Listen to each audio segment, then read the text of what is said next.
5 കാര്യങ്ങൾ അല്ലാഹു തആല മീസാനിൽ കനം തൂക്കുന്ന അമലാണ്. 5 കാര്യങ്ങൾ. 1 ലാ ഇലാഹ ഇല്ലല്ലാഹ്, ചൊല്ലിക്കോളൂ, ലാ ഇലാഹ ഇല്ലല്ലാഹ്. രണ്ടാമത്തേത് വസുബ്ഹാനല്ലാഹ്, സുബ്ഹാനല്ലാഹ്.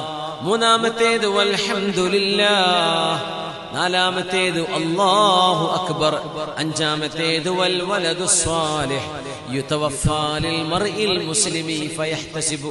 ഒരു മുഅ്മിനായ മനുഷ്യന് മക്കൾ മരണപ്പെട്ടു പോകുന്നത്, മക്കൾ മരണപ്പെട്ടു പോയാൽ ലഖംസുൻ മാ അത്ഖലഹുന്ന ഫിൽ മീസാൻ, നാളെ തുലാസിൽ കനം തൂങ്ങുന്ന അമലാണ്. മക്കൾ മരണപ്പെടുക മാത്രമല്ല, ഫയഹ്തസിബുഹു, ആ കുഞ്ഞ് മരണപ്പെട്ടതിൽ വേവലാതിപ്പെടാതെ സങ്കടമുണ്ട്, ഒരു കുഴപ്പമില്ല, ദുഃഖമുണ്ട്, അതിനൊന്നും വിരോധമില്ല.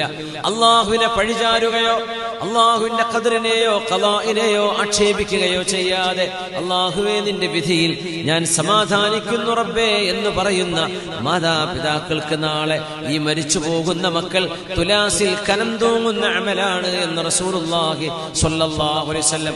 അഞ്ചാമത്തേത് മരിച്ചു പോകുന്ന മക്കളാണ്. അത് അങ്ങനെ ഒരു വിധി നടന്നാൽ ആ ഭാഗ്യമുണ്ടാകും.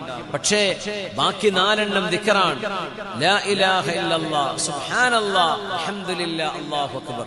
ഈ 4 ദിക്റിന്റെ പ്രത്യേകത എങ്ങനെയാണെന്നറിയോ? അത് ആദ്യം, ശേഷം, നടുവിൽ എങ്ങനെ പറഞ്ഞാലും കൂലിയാണ്. നമ്മൾ സാധാരണ പരിചയപ്പെടുന്നത് സുബ്ഹാനല്ലാഹി വൽഹംദുലില്ലാഹി വലാ ഇലാഹ ഇല്ലല്ലാഹു വല്ലാഹു അക്ബർ, പിന്നെ വലാ ഹൗല വലാ ഖുവത ഇല്ലാ ബില്ലാഹിൽ അലിയിൽ അദീം.